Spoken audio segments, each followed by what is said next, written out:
जय भीम के नारे लगाने वाले चंद्रशेखर रावण के पाले हुए नीले कबूतर, यही लोग बोलते हैं जो कि नहीं मिलता रोजगार। अरे राम मंदिर बना, इतने सारे सीमेंट लग गए, ईंटें लग गए, पत्थर लग गए, उसमें किसी को रोजगार ही नहीं मिला। इतने सारे हजारों मिस्त्री वहां पे लगे, बड़े बड़े इंजीनियर वहां पे लगे, उससे रोजगार जनरेट नहीं हुआ। किसानों के बच्चों को देश के अंदर नौकरी कैसे मिले, इसके ऊपर बात होनी चाहिए। बात होनी चाहिए जो देश के अंदर आज भी कई सारे इस मुल्क के अंदर ऐसे भी जिले हैं जहाँ पे आज भी ट्रामा सेंटर नहीं बने हुए हैं। सनातन पद्धति को बदनाम करने के लिए, और केरल वो जगह जहाँ पे भी धमाके हुए, इनको नहीं पता, यहाँ आके झूठ बोलते हैं आके। बाकी नीले कबूतरों के पास कोई काम नहीं है, ऐसे लोग आएंगे सिर्फ हिंदुओं को बदनाम करने के लिए। आज देश के अंदर जो तमाम वो जरूरी की चीजें हैं, तमाम रोजी रोटी, शिक्षा, स्वास्थ्य, बिजली, पानी, सड़क की जरूरत है, उसके ऊपर बात होना चाहिए। बात इनसे पूछ लेते हैं 24 में कौन वापसी कर रहा है? वापसी उसमें तो बात की बात है। पहले तो आप बताइए कि लोगों, देश के अंदर रह रहे लोगों को रोजी रोटी, शिक्षा, स्वास्थ्य, बिजली, पानी, सड़क व्यवस्था करने की जिम्मेवारी किसकी है? सरकार की। कौन सरकार चला रहा है? बीजेपी। तो यार जो चला रहा हो तो आएगा ही। देश के अंदर तमाम पार्टियां चुनाव लड़ेंगे, जीतेगा, हारेगा, तो वर्तमान में व्यवस्थाएं कौन सुनिश्चित करेगा? बात इसके ऊपर होना चाहिए। बात इसके ऊपर होनी चाहिए, किसानों की पराली जलाने जो पोल्यूशन फैलता है उसको कैसे रोका जाए, बात इस पे होनी चाहिए। किसानों का जब बरसात होता है, खेतों के अंदर रखा हुआ फसल बर्बाद हो जाता है, तो उनको उस व्यवस्था से बचाने के लिए कैसे पानी को रोका जाए, इस पे बात होनी चाहिए। बात इस पे होनी चाहिए कि किसानों के बच्चों को देश के अंदर नौकरी कैसे मिले, इसके ऊपर बात होनी चाहिए। बात होनी चाहिए जो देश के अंदर आज भी कई सारे इस मुल्क के अंदर ऐसे भी जिले हैं जहाँ पे आज भी ट्रामा सेंटर नहीं बने हुए हैं। आज भी लोगों, अरे कई सारे मध्य प्रदेश के अंदर मैं आता हूँ, वहाँ पे 56 जिले हैं, 56 जिले में से 6 जिलों में नहीं बना, 7 जिलों में नहीं बना हुआ आज तक ट्रामा सेंटर। महर में नहीं बना है, अमरपाटन में नहीं बना है, ऐसे तमाम सारे जिले हैं जहाँ पे नहीं व्यवस्था बना। तो वो बात होनी चाहिए। बात रोजी रोटी, शिक्षा, स्वास्थ्य, बिजली, पानी, सड़क सभी पे होना चाहिए। लोगों को नहीं मिल रहा है, कहाँ पे मिल रहा है, कैसे मिल रहा है? बात जवाब दे। बात इस पे होनी चाहिए कि 60,000 मंदिर जो कब्जाया गया था उसको कब वापस लेना है। बात इस पे होनी चाहिए जो आतंकवादी याकूब मेमन जैसे लोग पे आंसू बहाता है उसके ऊपर कब इनकाउंटर होगा।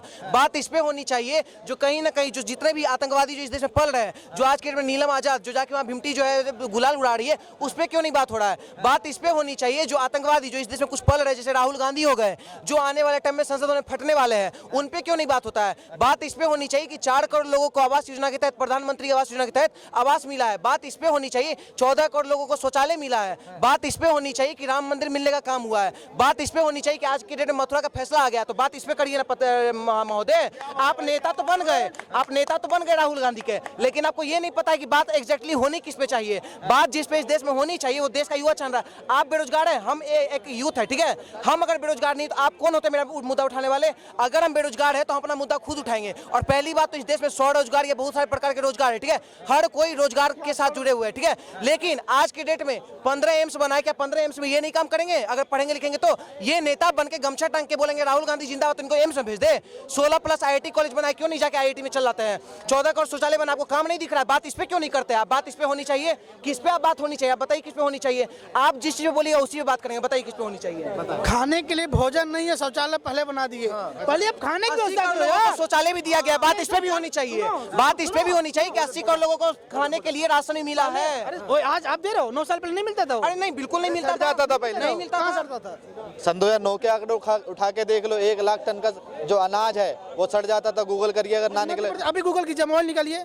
मध्य प्रदेश के अंदर 4.5 लाख टन पिछले, अभी जो एक रिपोर्ट आया हुआ है, 4.5 लाख टन गेहूं और चावल सरकारी गोदामों से खत्म हो गए। किसकी सरकार थी वहाँ? अच्छा, सरकार किसकी थी? जनता को तो मिल रहा है ना फिर वहाँ। यार कैसी बात कर, दो तरफ। आप मोदी जी के भक्त हैं क्या? मोदी के भक्त तो नहीं। देशभक्त हैं। अरे सुन तो लीजिए, हम मोदी भक्त नहीं, हम देशभक्त हैं सर। देशभक्त हैं तो देश के अंदर जो अमूल चूक परिवर्तन होना चाहिए, जो देश के अंदर लोगों की व्यवस्थाएं होनी चाहिए, जो लोगों को हक अधिकार मिलना चाहिए, जो लोगों को रोजी रोटी, शिक्षा, स्वास्थ्य, बिजली, पानी, इस पे क्यों नहीं बात करते आप? अच्छा, मंदिर में तो हम भी जाते, पूजा करते, आपको बता के जाएंगे क्या? मंदिर से रोजगार नहीं मिलेगा। कैसे मंदिर मिलेगा? मंदिर से रोजगार नहीं मिलेगा। कैसे मिलेगा? नहीं मिलेगा। मंदिर से, अभी देखो, अभी सुन, मंदिर में जात विशेष के लोगों को लाभ मिलता है। एक मिनट, आज जिस प्रकार विशेष लोगों को किसको किसको मिलता है, किसको मिलता है?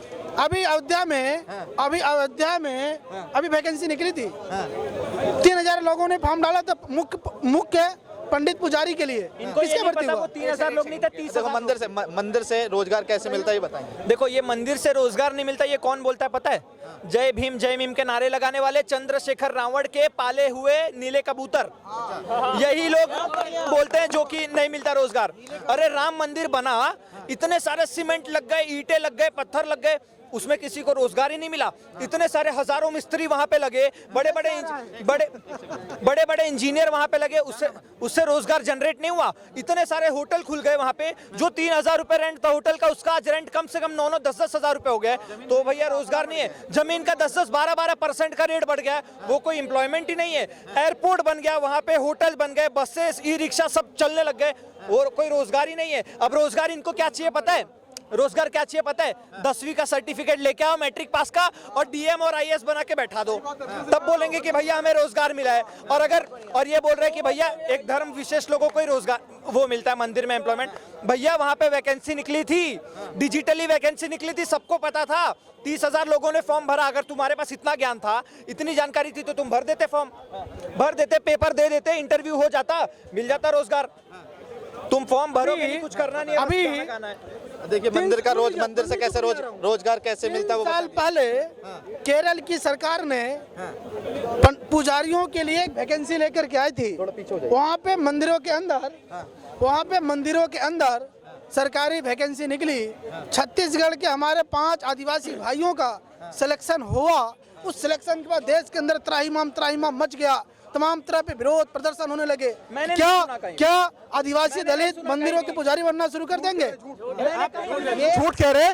केरल वो जगह है जहाँ पे सुनो, केरल वो जगह है जहाँ पे सरेआम एक गाय की हत्या की जाती है, सनातन पद्धति को बदनाम करने के लिए। और केरल वो जगह जहाँ पे भी धमाके हुए, इनको नहीं पता। यहाँ आके झूठ बोलते हैं, ये आके झूठ फैला रहे हैं। पर केरल में सरेआम गाय माता होती है, ये उसमें नहीं बोलेंगे, क्या बोल रहे हैं? झूठ बोल रहे हैं। प्लीज आप कहाँ देखे हैं? देखिए कहाँ देखे, चल दिखा। ईमानदारी से बताइएगा, प्रभु साहब, सुन दो यूनिवर्सिटी आप, सुन लो ईमानदारी आप। से बताइए।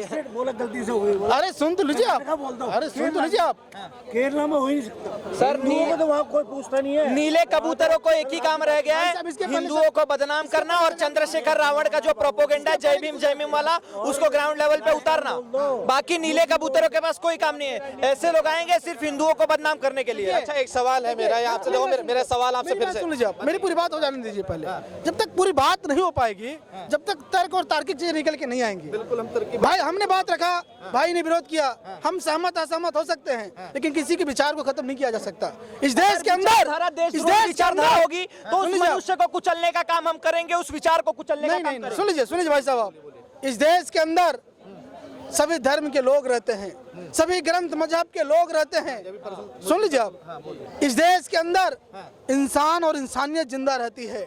किसी व्यक्ति के ऊपर जबरदस्ती, जिस व्यक्ति की इच्छा नहीं होगी भोजन करने, जबरदस्ती भोजन नहीं करा सकते आप। क्यों बनाया? वक्फ बोर्ड क्यों बनाया? जवाब दो। कमीशन क्यों बनाया? पूरी बात सुन लीजिए आप। मौलानाओं को मैं इसीलिए कहना चाहता हूँ, हज के लिए पैसे क्यों? मैं इसीलिए कह रहा हूँ कि आज देश के अंदर जो तमाम वो जरूरी की चीजें हैं, तमाम रोजी रोटी, शिक्षा, स्वास्थ्य, बिजली, पानी, सड़क की जरूरत है, उसके ऊपर बात होना चाहिए। बात होनी चाहिए। आज नौजवानों को रोजगार कैसे मिलेगा?